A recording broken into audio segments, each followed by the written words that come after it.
Hello, this is George Lees on the 14th of October. Yeah, at the end of the month I'm still due to be sectioned for my activity in politics. I'm going to show you some of that activity now really quickly. In summary, it takes you back to the history of policing of our armies. It takes you back to the munitions profiteering of Lord Paul Boateng, and Field Marshal Ing, who are on the governance bodies for the military police people that get trained at Sandhurst, and it's ever so posh, and all of them are profiteers, and all of the young people that die in British uniforms are still dying even in the massive rafts of military police that they send to other people's nations. Yet huge numbers of war dead buried in Wootton Bassett. That's the Prime Minister's constituency of Whitney, just outside Oxford, immune from bombing through all of the great conflicts, which very much come into this story, because when you see the number of military policemen we have in peacetime, it's only a few hundred. When you get into wartime, it's 50,000 non-combatants keeping their eyes on the profiteers all over the continent and the world, in that case in World War I and World War II. So can you see why they want me sectioned as an analyst of human behaviours? Okay, and all of this started because I was tracking down the De Mornay family, who introduced the massive abbey at Melrose. Okay, just to keep a little bit of local interest in it, that's Lord Paul Boateng, the governor for the Republic of South Africa, when Mrs. Thatcher had stopped trading weapons with them, and he's a Tony Blair man. He's educated at the same school as my brother-in-law in Hemel Hempstead. Let me show you what my brother-in-law does. Relatively irrelevant in this story, because he's not a warmonger to my knowledge, but that's his share release scams. And when you look up Paul Boateng on the internet, that's what you get now, because they went to the same school. Paul Boateng is a Christian preacher. Okay, there's Citizens Advice Bureau. I don't know how that's come up. There are the war crimes of the Blackadder team and Mr. Bean jokes, and all of my stuff on the internet now is becoming ever so popular. Let me show you Aegis Defence Systems Limited, upon which Paul Boateng is on the board. That's him. Okay, Aegis Defence Systems Limited, the massive munitions company run out of Tower Bridge now. It used to be like the other companies that he runs, that is the Trident nuclear weapons threat, out of formerly Eccleston Square. And Kate Adie is the BBC news magnate that also is registered in Eccleston Square. In those good old days, way back when, I reported all of this to the British police. I'm going to show you how the military police have commitments to prevent war crimes and to report everything that happens in that sector. Okay, there's a whole series of tabs on all of these themes, so I better get a move on.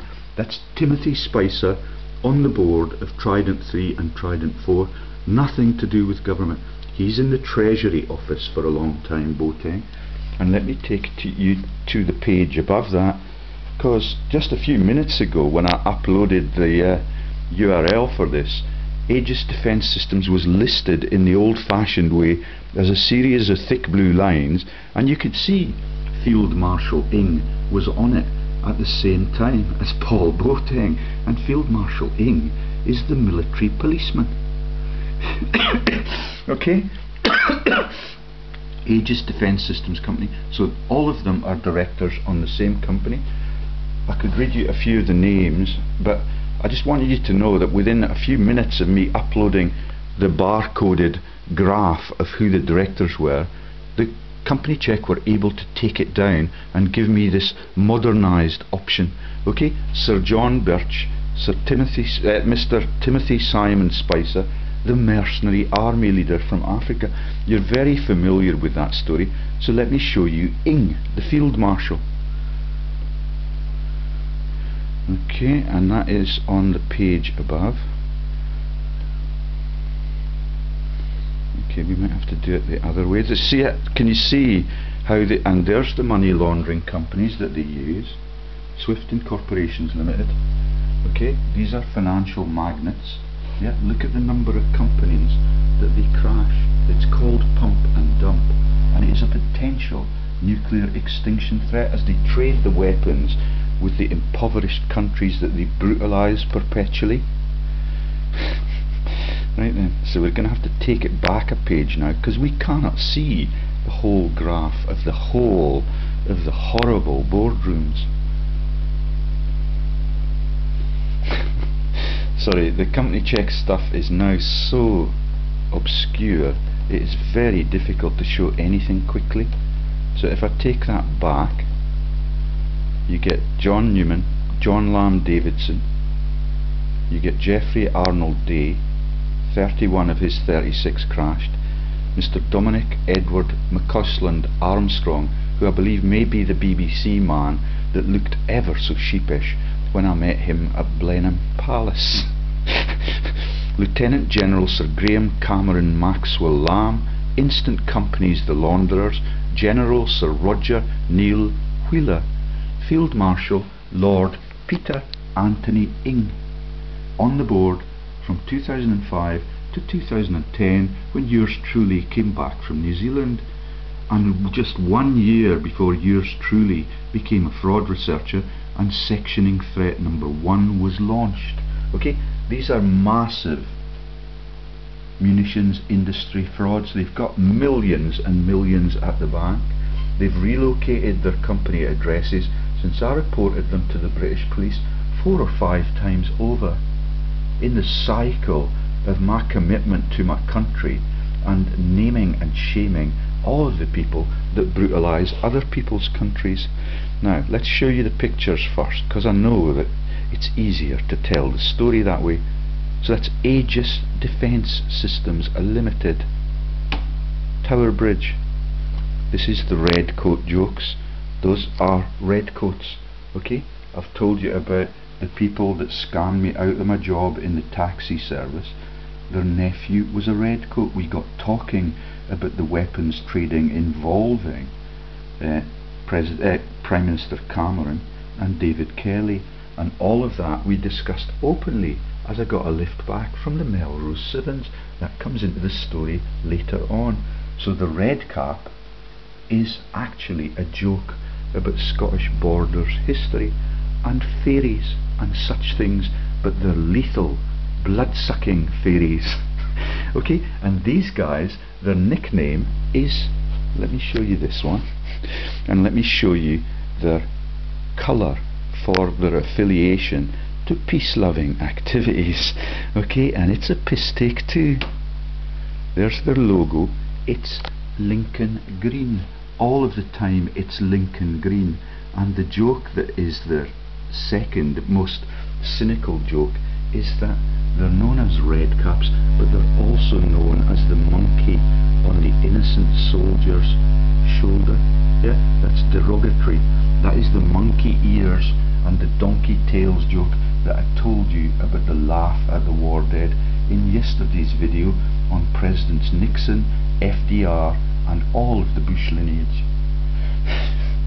So they're the Ministry of Defence Police, and I got them incredibly looking into the De Mornay family, because the Murrays are into everything that is Scottish treason, and eventually it becomes global treason because they are part of the story that I told yesterday in the presidential bloodlines that end up in America, initially as the passengers on the Mayflower, and then the religious conversion tools that cull all of the American Indians, and they launch all of the sectarian violence in Christianity that lasts for hundreds and hundreds of years all across Europe. And the size is 2,500. They've got a tiny number of military policemen. Yeah, you should see where they operate from. None of it is in Britain. Except for the Essex girls in the squad. Okay, let me show you now a few of those other tabs. So there is the Essex citation, just to show you an image. May take a little bit of time. Okay, that is what the Essex Military Police have in their headquarters in Essex. Yeah, run by a man called Hitchcock, Alf Hitchcock. This has been on my website for ages. These weapons come out of Germany, where the military police have been ever since World War II. Heckler and Koch.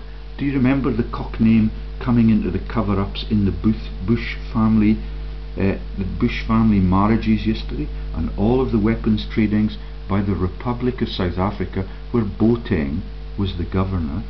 Yeah, also a treasury officer in the Blair regime.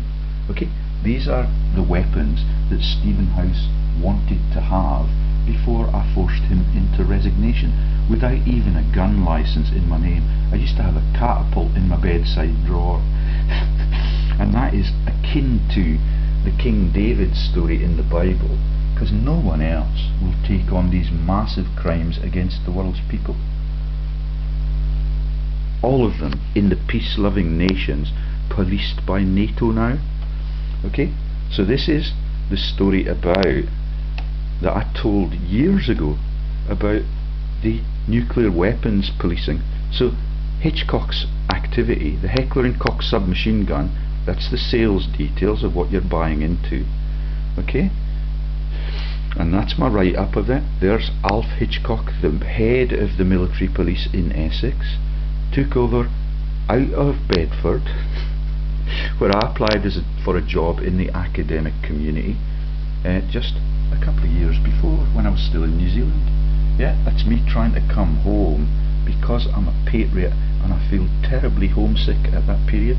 There are the militarised police on board one of the nuclear subs in Gillespie, and there is the sub. All of this comes out as soon as I begin to sniff around the boardrooms in the weapons profiteering. And this is Salmon's regime. Yeah, there was a man killed in that incident in the false news cover-up. Okay, there is the heavily armed police that Stephen House wants, and I believe that is in the road that the cenotaph is in for a laugh.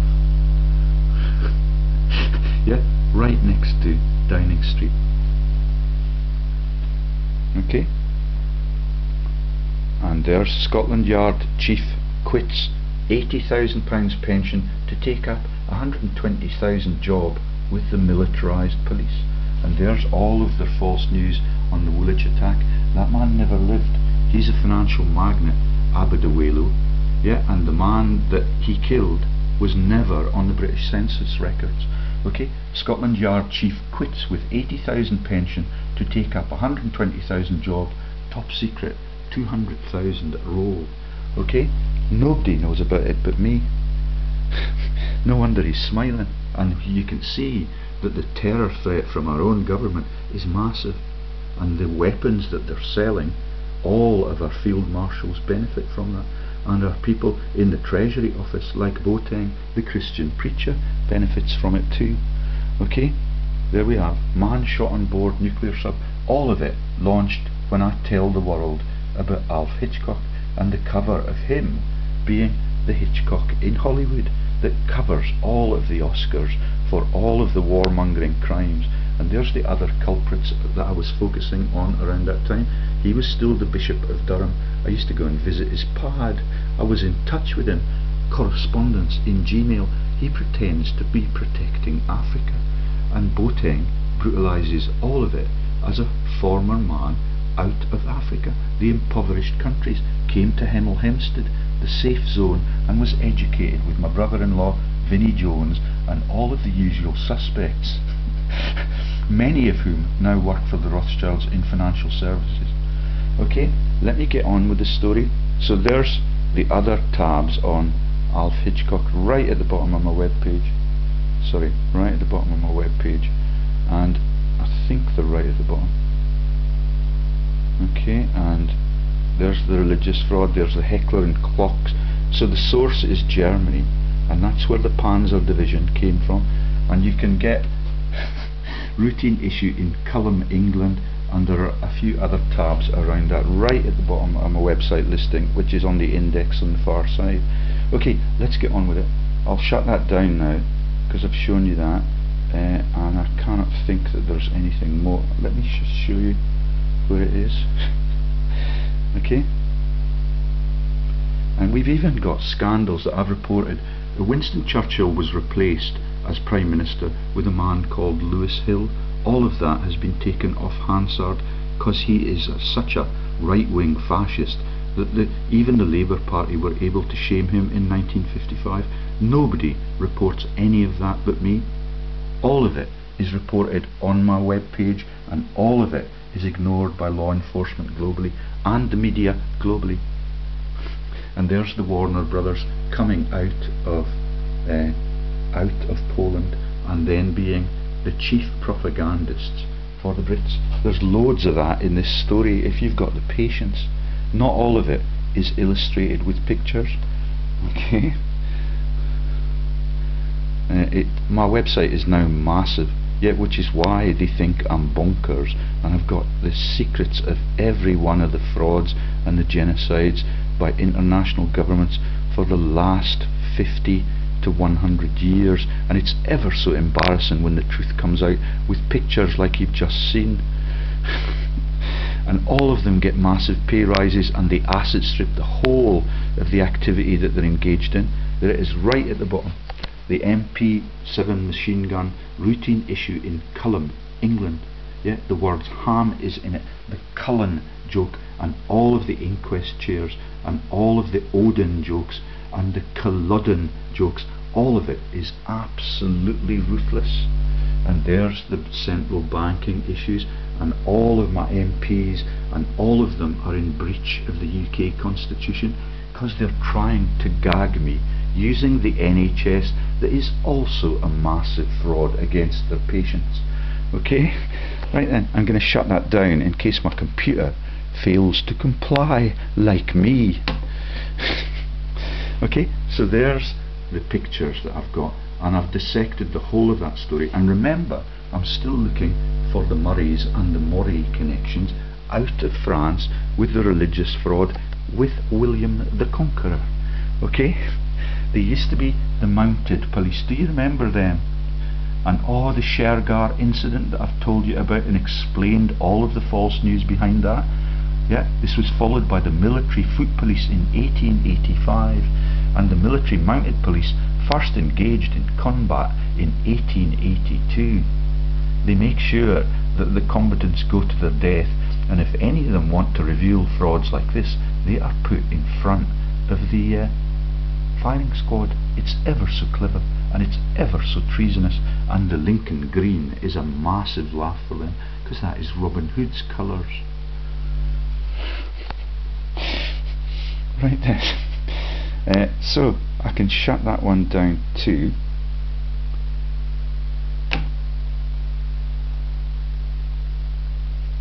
And I can show you on LinkedIn now. Let me show you the pictures first, just in case we run out of time. Okay, so that's the Redcap uniform. The Redcaps get killed en masse because they're in really dangerous places. Yet they're in other people's countries all over the world. I'll show you the details of that. And they come back in the box, sadly, into Royal Wootton Bassett. That's the Prime Minister's constituency, the burial ground for all of our innocent kids. And these guys keep an eye on all of the other members of the forces because they are capable of running a revolution without any profiteering in it. But you need insiders to be listening to every word that is uttered at the barracks. Okay, and the wealth divide is prominent even in that story. They get trained in different places if you're a commanding officer. Yeah, and you've got the hyphens in your name. Okay, this is Royal Wootton Bassett to remind you of that horrible sequel to the story about sending our kids into, I think we're in still, over 60 countries internationally. and that's what happens to them. Yeah, and we get ever so regretful when that happens, and we want to punish the people that did it in their own homeland.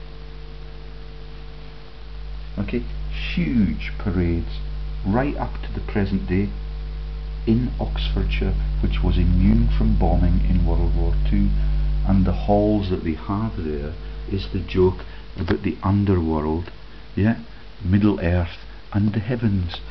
Do you get it?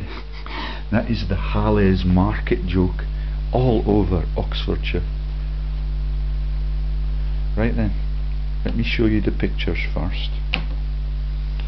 There's my brother-in-law, same school as Boateng, and let me show you how popular my images are now becoming on the internet, which is why they want me in the straitjacket. That's the kind of thing that you used to be able to show on Company Check. That shows the Rothschilds interlocks with him, Kissinger, the Royals that are the Romanovs that are running Hearts Football Club into the ground, and they are actually Rothschilds like the other members of the board, and they are in league with Prince Charles, and all of his publications are immune. I imagine that that is Ing, but I do not know. I did not have the time. That's me talking to justice ministers all over the country, pleading with them to take any of my stuff on. None of them will. Which is why they want me sectioned, and all of it takes me even into Otago Polytechnic, Cullen and Kilshaw, and all of their members being members of the leading auditing companies that now steal from every institution on the globe. Yeah, that's the Cullen and Kilshaw people. Both of them are on the global registration. They're now running the Stormouth Darling company because the notary has been defamed, and one of the notaries died. 4 innocent people lost their jobs because of that. Okay, there's Aegis Foundation. There is General Sir Mike Jackson. Yeah, interlocks with Charlie Boy. They all got the general's medals on their chest, and all of them, yeah, in the monarchy, they become the head of the military police as a commitment to their country, including the stammering king with an IQ of 70. Also in the story, oh look at that, we've wasted a lot of time. There is Tim Spicer. There is the boardroom image that Company Check have now obfuscated. Aegis Defence Services Limited with Ing, with the fat guy there who's a relative of Winston Churchill, Soames his name is, okay, all of the field marshals, and Tim Spicer is on the board of the Trident Company, even the new one relocated to Tower Bridge like the Aegis Defence Systems Board. And bless her soul, the BBC woman Kate Adie, yeah, who covered all of the brutalisation of Tiananmen Square in China all those years ago, yeah, her directorships are not disclosed in this story, but she's registered, she was registered in Eccleston Square too. It's the BBC that's trying to save the world now. Yeah, and that's General Sir Mike Jackson that is the cover for all of the Al-Fayed jokes and all of the bloody Sunday murders of this guy by his regiment on bloody Sunday. That's Tony Blair's regime, so they just cover it up. 2 innocent boys shot dead at a controlled stop. Yeah, they had no weapons, they were shot dead instantly. Okay, General Sir Mike Jackson interlocks with Rebecca Brooks. Right then, I think we're down below all of that, although that might be Michael Ancram, yeah, the man who trains them at Aldershot and is related to the Longshanks bloodlines, and is also a care like the Duke of Roxburgh. And there's more on Blackadder and all the jokes about it. Okay, there's my local relatives and all of the Borders people that interlock with Frederick Anderson Goodwin. Yeah. Okay, let's get on to the other pictures. So I've shown you the Aegis Defence Systems and how Company Check have screwed up the whole of their system so that no one can present horrible facts in that really quick way that I've just shown you. This one, I don't know what it is, but let's have a look. So this is, Sandhurst, where the chief policemen in the forces do their business. Okay, massive yet just like the training places in America, ever so proud of, and all of them, yeah, are ever so posh. And my children were born at RAF Halton. It's a bit like that. Yeah, they had the machine guns on the door when I went into the birthing chambers. All of the people in that birthing chamber work for the Rothschilds, including my wife.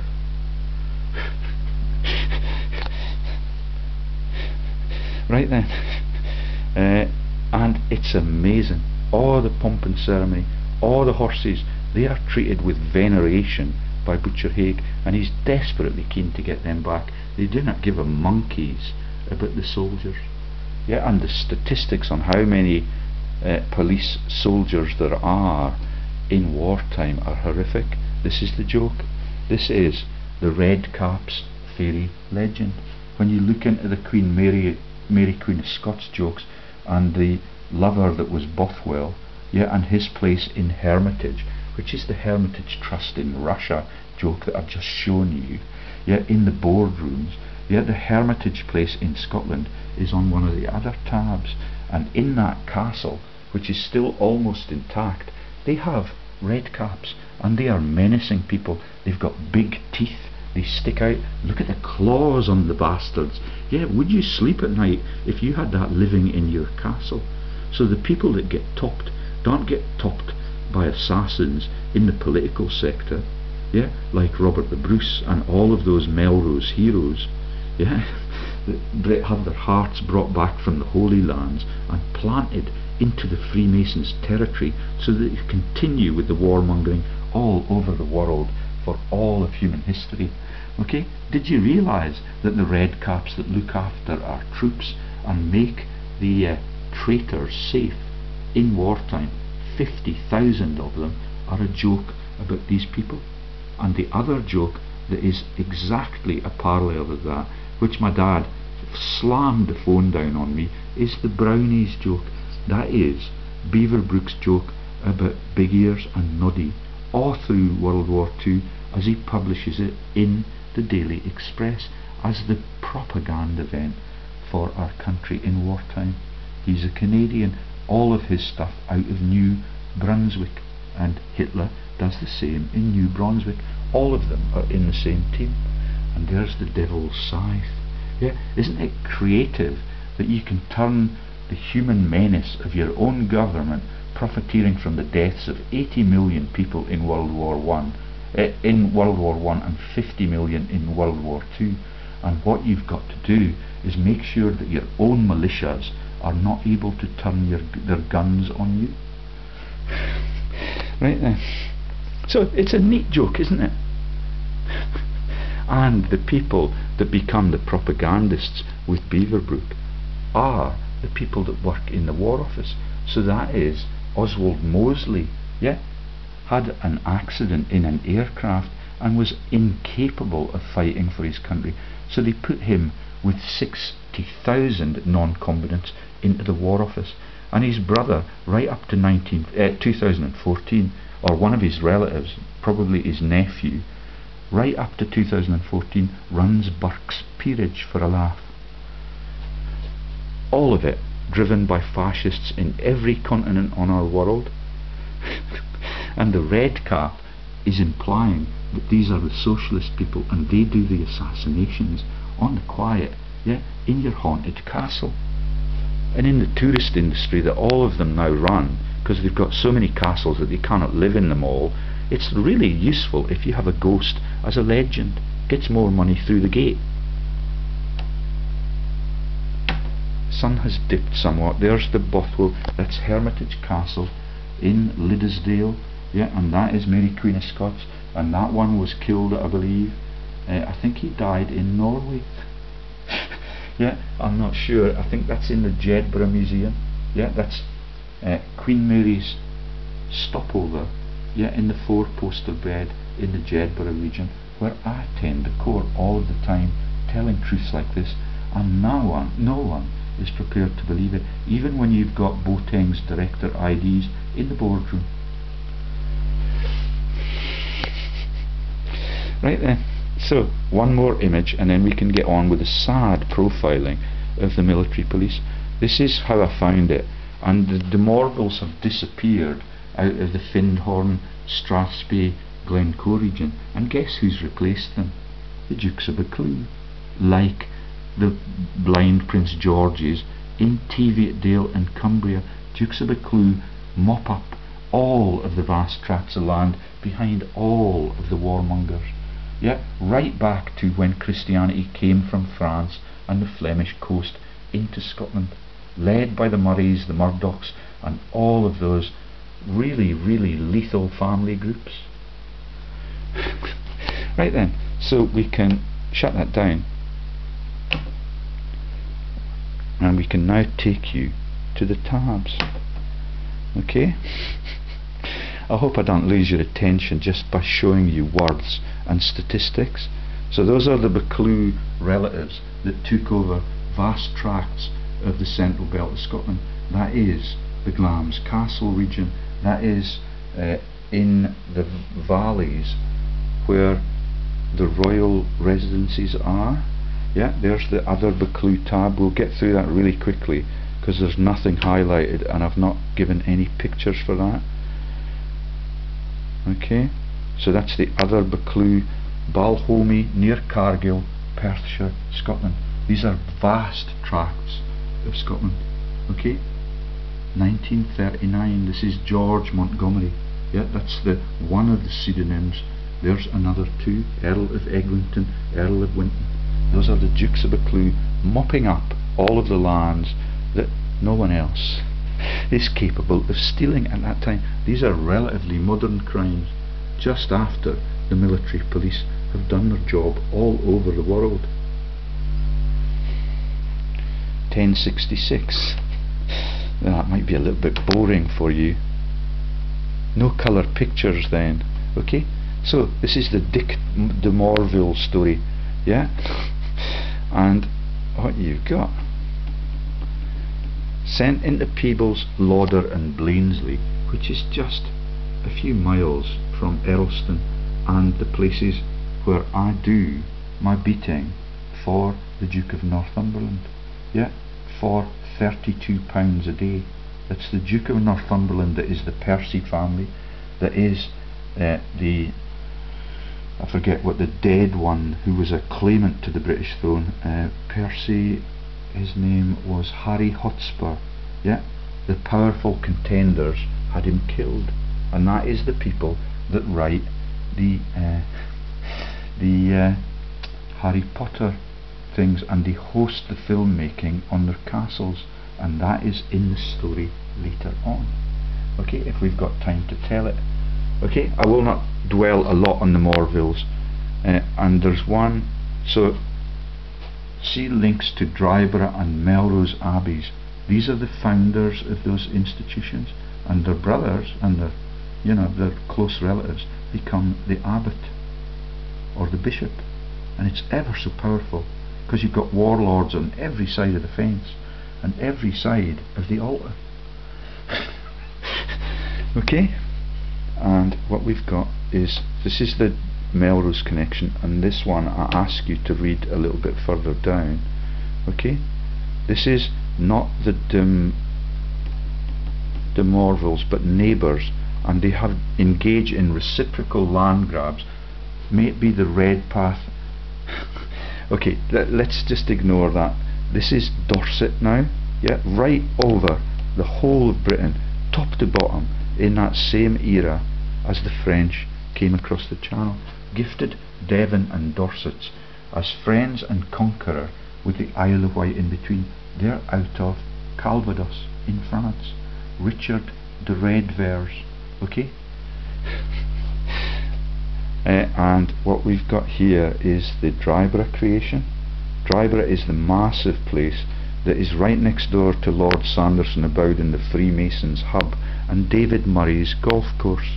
Yeah, where where Robert the Bruce's heart is buried there.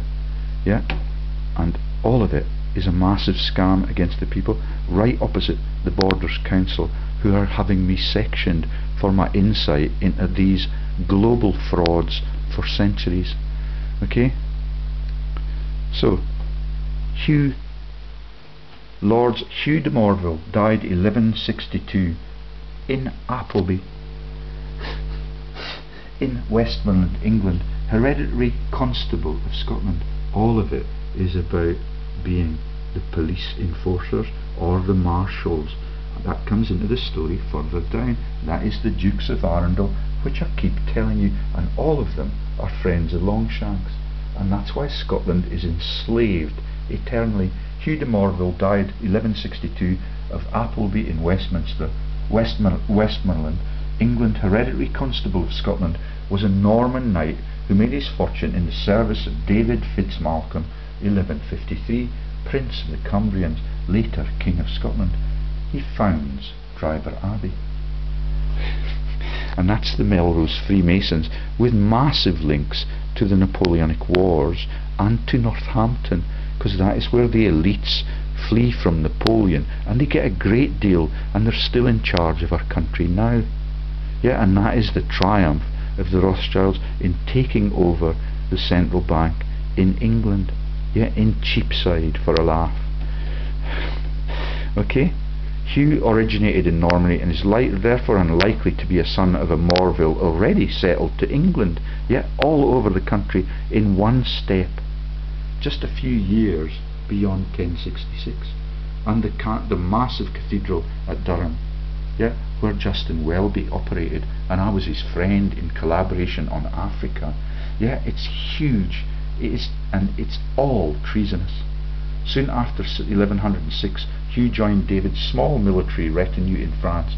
In 1113, and following his marriage, Prince David became Earl of Huntingdon and Northampton.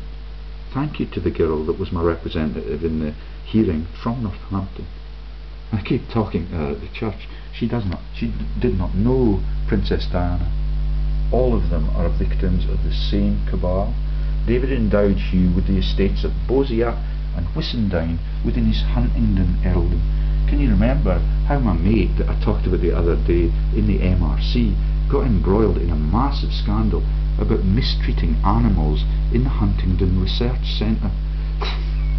Yeah, the cover-ups are massive. During David's...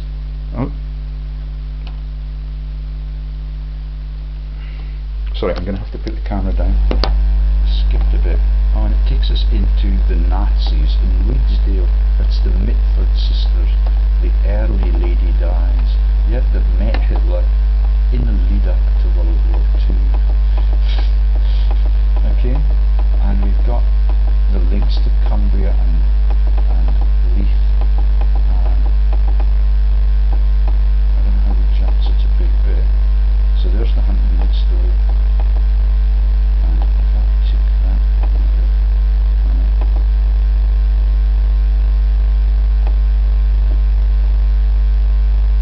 so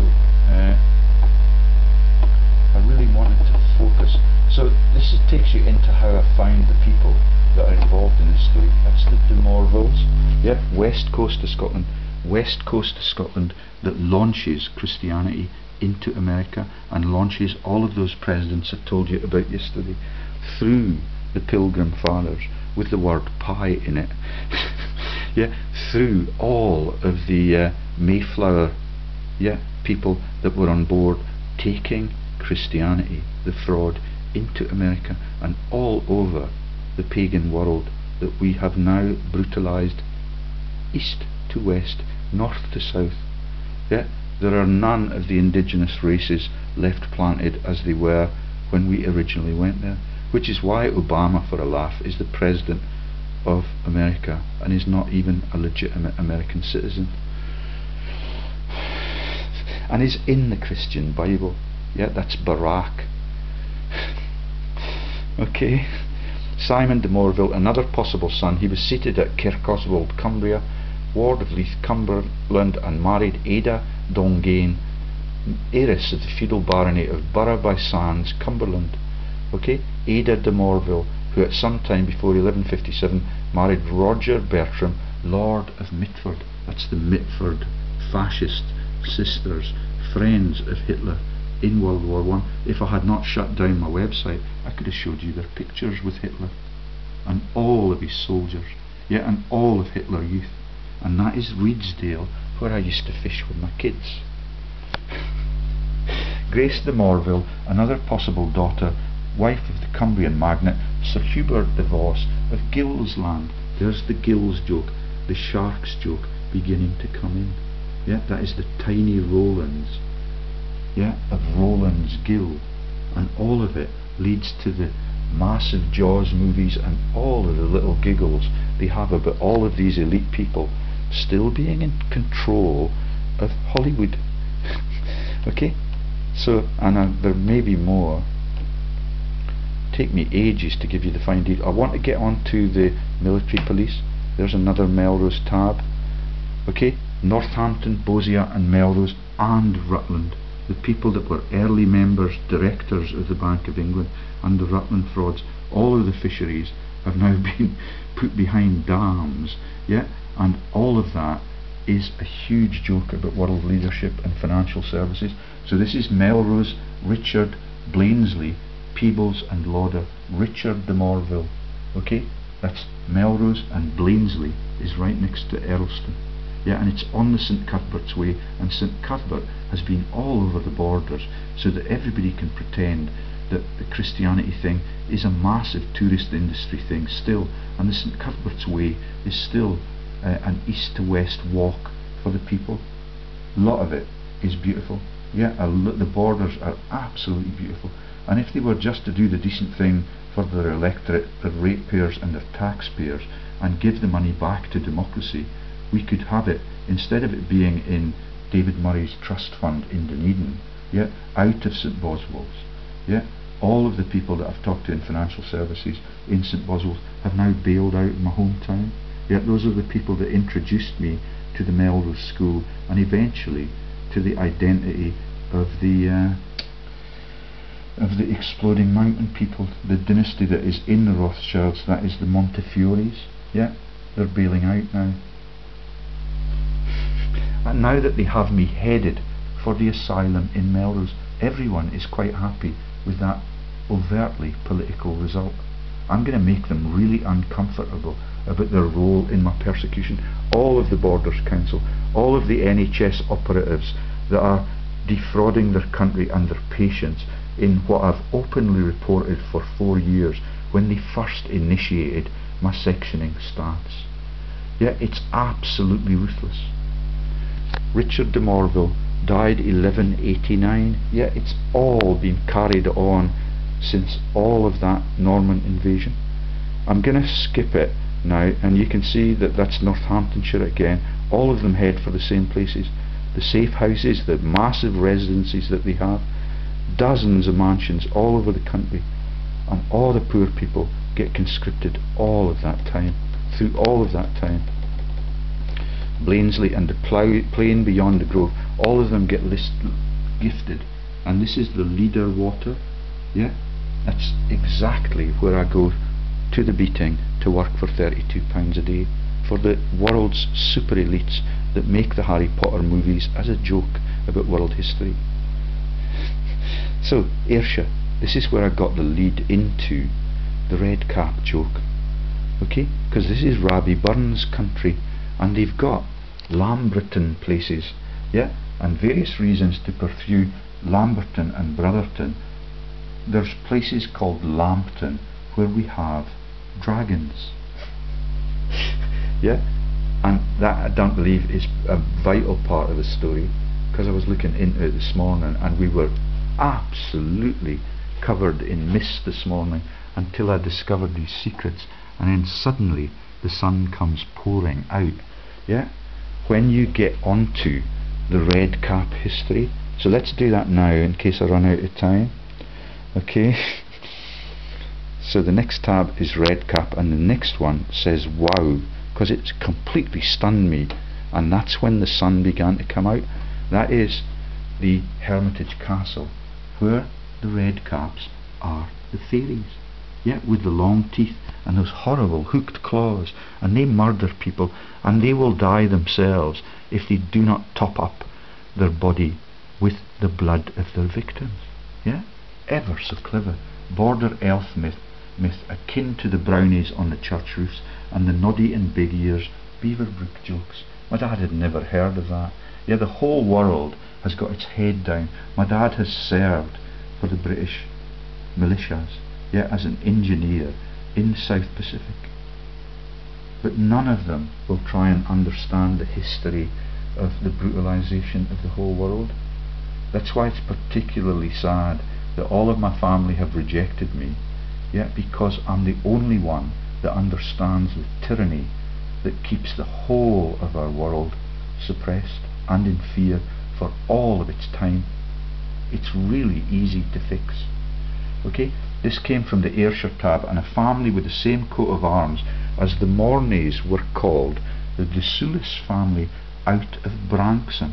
Yeah, that's the Branksome places that I told you about, the face mask for the women that get in trouble because they're outspoken in marriage, and they will get their tongue cut off if they continue to be outspoken in marriage. Yeah, that's the gender bias that has allowed me to engage in conversations in my hometown, because that is a scandal. But World War I and World War II are just accidents. The Redcap becomes okay. Ah, shoot. Came from the Ayrshire tab. So the Rabbie Burns myth and all the artistry that Rabbie Burns is gifted with, yeah, and that is the Burns Club, that the headmaster at the school, in my diagnosis of psychosis, was receiving information on me that the world history beyond the banking crash that has afflicted all of our kids, none of that is talked about in any of the history lessons. And thank you to my former history teachers for coming forward and having a chat about those things. The curriculum in Kelce's school is just the same as it was when I went to Kelce's school. In New Zealand, at least they covered World War I and World War II in a peripheral way. Okay, so they were the De Soulis family out of Branksome, aka Hermitage Castle. You can just see the top of it there. Okay, this is where the lover of Mary Queen of Scots was, and that's where the Robin people, that are the Redcap nicknames, yeah, home of Robin Redcap, yeah. So he's known as an individual. Can you remember the Batman and Robin jokes? Yeah, the Batman and Robin, the revolutionary Red Robins, and it becomes Batman's Batman for a laugh, and that castle is almost intact still. And the nickname for the Redcap is a Powrie or a Dunta. It's a type of malevolent, murderous dwarf, goblin, elf or fairy found in border folklore. Yeah, all of the Masons understand that. Huge laugh for Lord Sanderson of Bowden and his mates up the valley, and for all I know out of Hoyk, even the Corries might be in those secret societies and the Masonic things, because the Corrie that died really young used to talk in the lead up to singing the songs about how risky this song was going to be for him. They are said to inhabit ruined castles found along the border between England and Scotland. Redcaps are said to murder travellers who stray into their homes and dye their hats with their victims' blood, from which they get their name. Redcaps must kill regularly, for if the blood staining their hats dries out, they die. Redcaps are very fast in spite of the heavy iron pikes they wield and the iron shod boots they wear. Outrunning a Redcap is supposedly impossible. Okay, they are depicted as sturdy old men with red eyes, taloned hands and large teeth, wearing a red cap and bearing a pike shaft. Okay, do you get it? And there's the fight between the De Morneys and the De Soulises, who've got the same coat of arms, and the De Soulises no longer are claimants, yeah, for the De Morney coat of arms, because the Redcaps did for them. It's nothing to do with the De Morneys or the Murrays. Yeah, or any of the derivatives of that. There are hundreds of derivatives of it. I've spent every night when I go to bed the image of the eel is still on the I forget what you call the window that's in the roof of your home, yeah, and every one of those tabs. Yeah, so Hamiltons, Murrays, Mowbrays, all the way along, you get links to the Murray family and the dynasty. And Andy Murray is just a hopeless cover-up for that, and he's in the fault line near Dunblane. Yeah, and Dunblane is it's a massive Scottish history joke. Yeah, all the way across to Oban on the other side, where the cock joke is shared about the things you've just learned and about their links to the Bush family in marriage. Okay, so it's simpler this way than burning a witch, and one may take solace that the de Solaces lost, and that is their execution at the hands of the little ghosty thing, nothing to do with Robert the Bruce and his friends. Yeah, those are complicit in the conspiracy against Robert the Bruce. Yeah, that's the de Solaces, another excuse to get rid of them without revealing who actually did the dirty on them. And this is way back when, and we did not even have special branch then. Right then, so that's that in brief, and here it is, this declaration that all of that is in the Harry Potter jokes. Redcaps are mentioned by Professor Lupin in Harry Potter and the Prisoner of Azkaban by J.K. Rowling, who now has MS, but I'm not allowed to talk about such things in case the whole world realise that it's true. Yeah, that's part of my diagnosis, that I can see that the gods are capable of afflicting people with pathologies. Yeah, and if I was a physical coward, I would be writing up all of the crimes and all of the director numbers, but I believe that the gods want me to do this story in revelation of how the false religion leads to all wars, all holocausts, and it's ever so simple to understand. Yeah, and the creative writing of the people that the headmaster at Kelso High School used to follow, yeah, that's Rabbie Burns and Walter Scott. All of it, yeah, is a joke. Walter Scott is the curator of the ruined abbeys all across our region. He tucks away the money and the chattels, and then at the end of his life they pretend that he's bankrupt. There are dozens of Scots in the family lineages with all of those hyphens that could be Sir Walter. And the Scot that we told you about before is in that same lineage. He's running vast tracts of land in the Central Belt, yeah, near Glamis Castle. Right then, sun's gone in. Let's have a look at the wows. Yeah, this is just the description of the military police and how they work. And when I started to look at it, the mist immediately lifted from the whole of our river valley, and all around me it was lit up with blue skies. There, to begin with, is the tragedy that the people now who are in the military police in other people's continents now come back as the war dead. Loads of them. Operation Herrick casualties, don't know which country that is, Helmand province, that's Iraq. Dozens and dozens of innocent young people pursuing the policing of other people's nations, yet just so that we can continue with those central bank frauds and take over the central banks in all of those countries. Tragedy. Okay, Major Matthew Titchener, Company Sergeant Major Colin Wall, all of them gone, no way that they can come back.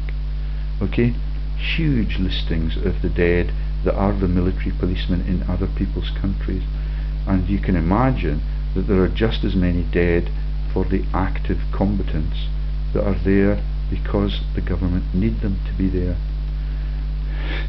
Yeah, Belize, Brunei, Suffield, Canada, Cyprus, Gibraltar, Diego Garcia, British Indian Ocean Territory.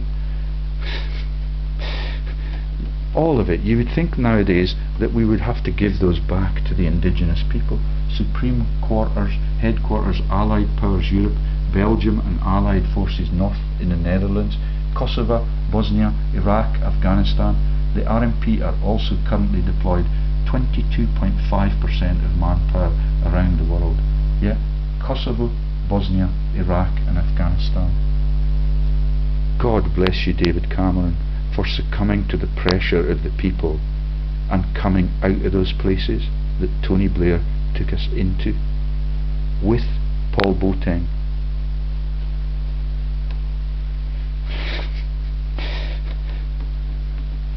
Okay, and there are hundreds and hundreds of people still deployed. That's Northern Ireland. Yeah, hundreds and hundreds of people. Just keeping an eye on all of the shenanigans and all of the engineered violence in all of those places. There's Aldershot, where Michael Ancram was the MP for. Yeah, thousands, or over 500 in every location. Donington, Bellevue, Manchester, Bulford, Cannock, Livingston, Stockton-on-Tees, Catterick Garrison, Lookers in Fife. I think they've shut that one down for lack of funds, that my research entirely explains. There are the leaders. Field Marshal Lord Ing, keeping an eye for treasonous troops in his forces. Yeah, he's on the board of that massive munitions company with all of the other fraudsters and with the people from the Treasury Office. Okay, Sir James Glover, Sir Peter Leng, Sir Cecil Blacker. Let's go to the top and work our way down and explain what the business is that they run. There are very few pictures in this. I hope I do not lose your attention. Okay, so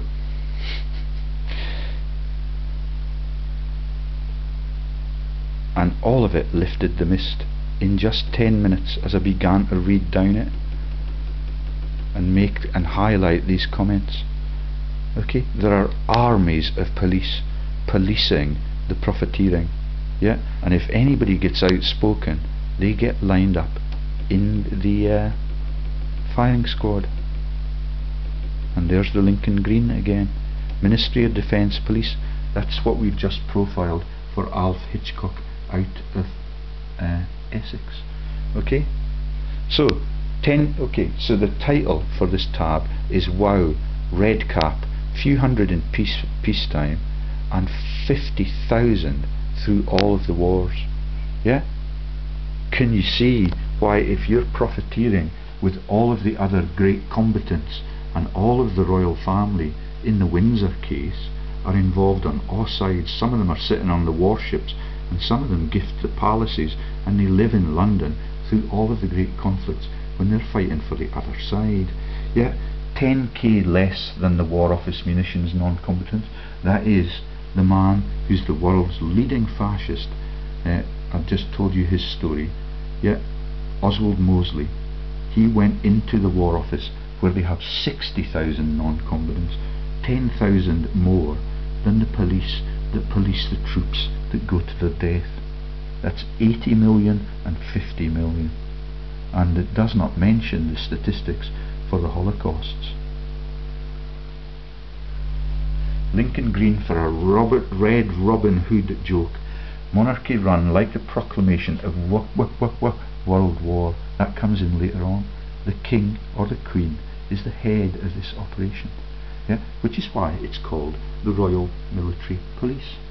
It explains the monkey on your shoulder for every one of Britain's soldiery, and now that is a microphone so that you can persecute the innocents in the trenches or in the alleged atrocities, and the people like Ing get away scot-free to the tax havens near Calvados. Right, so not to be confused with the Ministry of Defence Police. Oh shit, pardon me, that's blasphemy. Right then, so I think that should get us moving down. Okay, so nickname, Red Caps, you now understand that. Monkeys on your shoulder, you now understand that, and that could be seen as derogatory. Yeah, if somebody said it at the funeral of all of those poor kids that have died because the Prime Minister before David Cameron sent them to those foreign countries. David Cameron has done the decent thing. I will keep proclaiming that until I am dead in the shallow grave too. Okay? If he changes the policy back, then I get hostile. but not if I am dismembered by the drug regimen that is my sectioning threat at the end of this month. Okay, red berries. Okay, and that I believe will be a joke about ferrets. Yeah, so the bee ovary and the beret, can you see it? Yeah, the insiders, the ferret in the burrow and looking after what the rabbits are doing in that burrow. Yeah, and the march is called, the music for the people that are in the military police is called the Watchtower, and it's got the German version too. Same tune, same as the joke about Tannenbaum and the fundraising for the charities. Colonel-in-Chief is Her Majesty the Queen, so that is the stammering king with the IQ of 70 in World War II. All of it laughed at by Hollywood. All of it laughed at, with the concluding sequence to say that he has to stammer on the W just to know that it is the Windsors. Wins the Oscar just a few years ago, and all of the Oscars now go to jokes about warmongering or false religion. Deputy Colonel, Commandant Lieutenant General Sir Nick Carter, he's the most innocent man in this story apart from the dead military policemen that we've covered. Yeah, they're just doing their job, and it is quite a vicious job when you look at the context of that job in world history. So can you see that they're sharing their name and their job title with the people who are the quislings in Westminster buildings? Tactical Recognition Flash, MP, British Arms and Services. Yeah, see how many labels they trade under. Royal Armoured Corps, Infantry Guards Division, Scottish Division, King's Division, Queen's Division, Prince of Wales Division, Royal Irish Regiment, Parachute Regiment, Royal Gurkha Rifles. That's the woman that we talked about yesterday. Yeah, the woman with the name that takes you into the Gurkhas and into the President's bloodlines and the Dimbleby links. Special Air Services, Army Air Corps, Special Reconnaissance Regiment, Royal Artillery, Royal Engineers, Royal Corps of Signals, a little modernisation now, Intelligence Corps. Yeah, all of it is about double agency and cheating and stealing and falsifying the motives to go to war in the first place. All motives within the same family groups. And those are the family groups that we took you into America on the Mayflower on yesterday's video. Combat Services, Royal Army Chaplains Department, that's the religious facet of this, and you've seen the religious facet in the 11th century. Royal Logistic Corps, Army Medical Services, Royal Army Medical Corps, Royal Army Dental Corps, Royal Army Veterinary Corps, Queen Alexandria's Royal Army Nursing Corps, Royal Electrical and Mechanical Engineers, Adjutant General's Corps, Staff and Personal Support Branch, Educational and Training Services Branch, Army Legal Services Branch, Provost Branch, Royal Military Police, Provost Staff, Military Provost Guard Services, Small Arms Corps. Right then, so let's get to this bit. The Royal Military Police RMP is the core of the British Army, responsible for the policing of service personnel and for providing a military police presence both in the UK and while service personnel are deployed overseas on operations and exercises. Members of the RMP are often known as Redcaps because of the scarlet covers on their peaked caps or scarlet covered bee ferrets. The RMP origins can be traced back to the 13th century, but it was not until 1877 that a regular corps of military police was formed with the creation of the Military Mounted Police, MMP. This was followed by the Military Foot Police in 1885. The Military Mounted Police first engaged in combat in the Battle of Tel El Kebir. No idea where that is.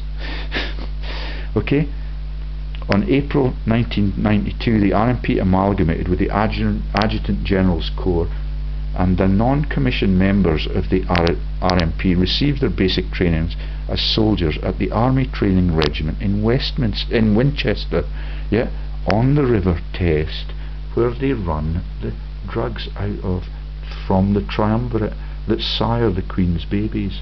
Okay, RMP commissioned officers are trained at the Royal Military Academy, and it takes your breath away just mentioning this word, at Sandhurst, yeah, takes your breath away. It's ever so establishment, as are all of the other British Army officers. The Watchtower or Hock, so the regimental march, the tune to which they go into the great conflicts, is the Watchtower over here, or in Germany it's the Hock Heidecksburg, originally a German army marching tune. Do you get the magnitude of their belly laughs? Same as the Christmas tree truce joke, the same song. It's the fundraiser for the Labour Party in Britain, it's the fundraiser for the Third Reich in Germany. And Christmas is the joke, it's the Xmas joke. It never took place. Okay, so, and it was originally a marching tune from 1912 by Rudolf Herzl. Yeah, that's right in the middle of World War One. No, sorry, in the lead up to World War One, when the leading propagandists in Germany were winning the Iron Cross, and their names were Chamberlain, like the Prime Minister in England. All of it leading into those Aryan myths that divide the nations and tell you that the master race deserves to rule the world. All of it leads to the Piso family, and all of it leads to Lagos the Rabbit, which was the topic of the presidential videos yesterday. By example shall we lead, as we look over your shoulder, yeah, from a safe range. That's the monkey on the shoulder joke. I've been struggling to understand it until today, which is why the mist lifted. Okay, the Provost Marshal. Okay, the history of the Royal Military Police. This is the Piso story again. The Provost Marshals. That's the Mars Hill joke, which is a mountain from a molehill. The tiny little storytelling that we had in Naples becomes the Christian mountain range. Yeah, and the Marshal is the people who live in Arundel Castle. They are the Dukes of Norfolk for all of British history. So the Provost Marshal is a post which goes back to the 13th century, yeah, and was originally an under officer of the Earl Marshal. Yeah, that goes right back to Longshanks. In 1685, the role of the Provost Marshal General, and in America it's the Marshal and the Sheriff in the cowboy hat. Yeah, the Indiana Jones joke. The Military Mounted Police was formed in 1877, and the Military Foot Police was formed in 1885. During the First World War, the Military Police grew from 508 people, all ranks, to over 25,000 all ranks by the end of the war. Yeah, that's when Prince Albert was shamed for being a Saxe-Coburg, and we had to change our name to the Windsors. All of it. All of the weapons within months of their discovery, including the chemical weapons out of Rothamsted, where I worked for a long time, yeah, are shared with the opposition side. That's the Krupp's munitions efforts, all of the treason of Bismarck, and all of the people that negotiate the whole of the terms of the war and the truces with the Rothschilds once the whole thing's over. The Germans are particularly unfortunate because they have to host the two of the great conflicts on the world. Yeah, and all of the rebuilding from the rubble comes out of the Rothschilds, led out of Frankfurt, where the Rothschilds began their careers from. Okay, and it gets bigger and bigger in World War II, like the War Office, for the profiteering from things like Aegis Defence Systems Limited, run by Beaverbrook and Winston Churchill as head of the munitions industry, and as Prime Ministers and propagandists figureheads for all of the war. During Second World War, the military police grew from 4,000 people in peacetime, all ranks, to over 50,000 all ranks within 6 major branches of specialists, which I'm going to read off for you now. Special Investigation Branch, the SIB, was formed in 1940 with 19 detectives from the Metropolitan Police, who you might have heard of before in the context of killing returning troops by Sir Robert Peel, when they came back from both the Napoleonic conflicts and World War I. That's the Met Police that are in every fraud story that gets told, even by the British press. Ian Blair was in yesterday's story, linked into the presidential bloodlines. Oh no, sorry, they were the picked lecturers for the Dimblebees, who are the cover for the Thimblebees in the US presidential bloodlines. Okay, so the Met Police are entrusted with policing what our brave troops do in the trenches, and if any of them want to turn their guns on any of the generals that are totally profiteering in all of that, Haig comes to mind again and again. He's the rector at St Andrews University when he packs up like Alistair Moffat, who met me in the street the other day, and when I told him I was being sectioned for my political activity, he said, I do not have the time to think about issues like that. He's the man that educates the Queen's babies, and you should see how many directorates he's on. He's a millionaire from BBC Scotland. Okay, transferred, he's a citizen of Kelso. He runs the BBC studios from Selkirk, where David Steele, in the funding for Syria scams with the Fleming family, Ian Fleming, the author of the Bond novels, and all of them are at the trough. Okay, so that's the Met Police run this in 1940. I don't know who the Met Police officer was in 1940. I can reel off all of the ones they've had to do all of the murderous and treasonous acts, and to monitor everybody in their living rooms, allowing Rebecca Brooks to have her way with the democracy that they have totally defrauded. And that's in the local region next to the Harry Potter castle. You've got Lord Stevens of Kirkwhelpington, just down the road in Alnwick. Dozens of them have been driven into resignation since Peter Eyre and Gordon Bowden and I began to dob on them for their financial crimes. Lord Condon is one of the biggest. He's the one that is the G4S magnate with Malcolm Rifkind, the war criminal in Iraq. Provost companies were included in the Order of Battle Home Commands, Armoured Infantry and Airborne Divisions, as well as at Army and Corps level, and within ports and docks. We mentioned about the British tyranny in America, and how the man Hancock, who was a signatory to the Treaty of Independence, he was a smuggler, so that was to steal from the tax regime that was Queen Elizabeth I, and all of the Walter Raleigh jokes on the thumbnail for yesterday's video. Okay, vulnerable points wing. This is the Blue Caps. They were known as Blue Caps, and this is formed in 1941, right in the middle of World War II. They were known as the Blue Caps from the Oxford blue cloth covers. That's Oxford that was immune from bombing in 1941. Worn on the service dress caps, originally intended to act as static companies and detachments, VP coys were later deployed in northwest Europe, guarding prisoner war camps and other static installations. Okay, so they're guarding prisoner of war camps out of England in northwest Europe. Difficult to garner that, isn't it? Unless that's the cull of the Russian troops. The VP wing was quickly phased out at the end of the war, but reappeared briefly in the Supplementary Reserve Army Emergency Reserve between 1950 and 1961.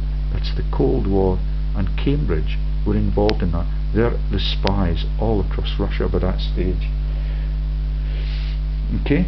TC Coys were later deployed in the Middle East, Italy and Northwest Europe. The wing was phased out of the Corps by 1946. Field Security Wing, first formed in 1937. Personnel of the FW wore Lincoln green cap covers and brass shoulder titles on their tunics. Do you know what was on the Dad's Army shoulder titles? All of the Home Guard in Britain. Watch any of the episodes and you will see that the letters KP, CP are emblazoned on their shoulders. Yeah? Calpurnius Piso. Huge joke. Yeah? The military police from the scroll of the barrage.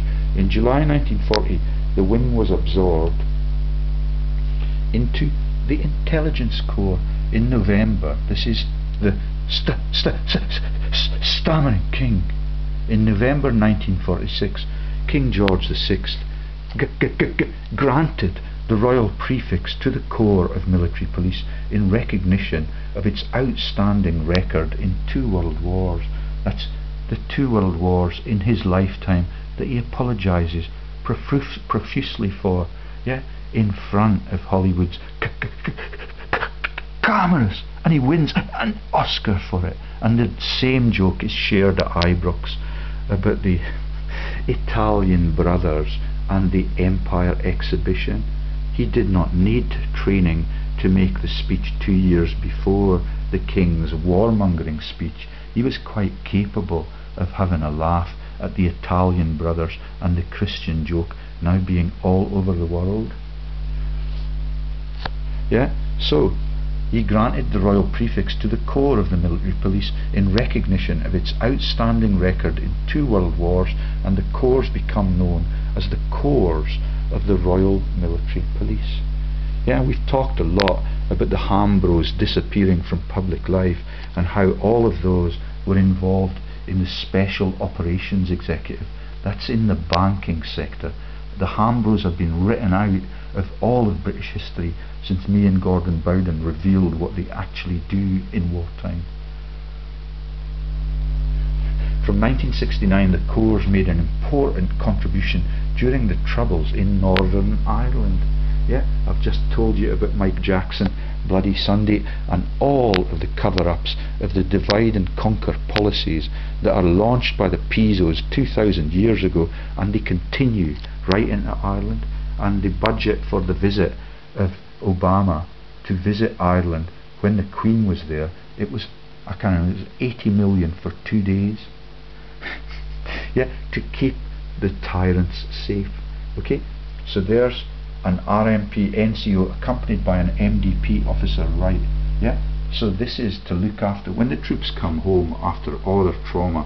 And when I was working in the pharmacy in Straighton, you could see that they're dismembered, because those were the people that were in Iraq, and they were immunised against the organophosphate nerve gases. They were titrated with the toxins so that they would survive the battle. Yeah, but they would be dismembered physically for life. And I think that it's an outstanding statistic. 40 to 60% of the homeless in Scotland now are people that were in those great conflicts, totally done against democracy's will by Tony Blair. Yeah, it was tragic to see them, all of them with tremors, stammering like the king, and the physical dismemberment of them under intellectual dismemberment is also the same tactic. On me, they're using the antipsychotic drugs. So an RMP NCO accompanied by an MBUP officer on the right, yeah, keeping an eye on the drunken troops that came back home in 2006 because they're on leave. Yeah, and all of them are guilty because they're traumatized by the whole experience. Yeah, and it must be terrible to be in any conflict zone, and none of the politicians ever die in uniform. It's different in New Zealand and all across the colonies. Yeah, because they're not so far up the chain of command.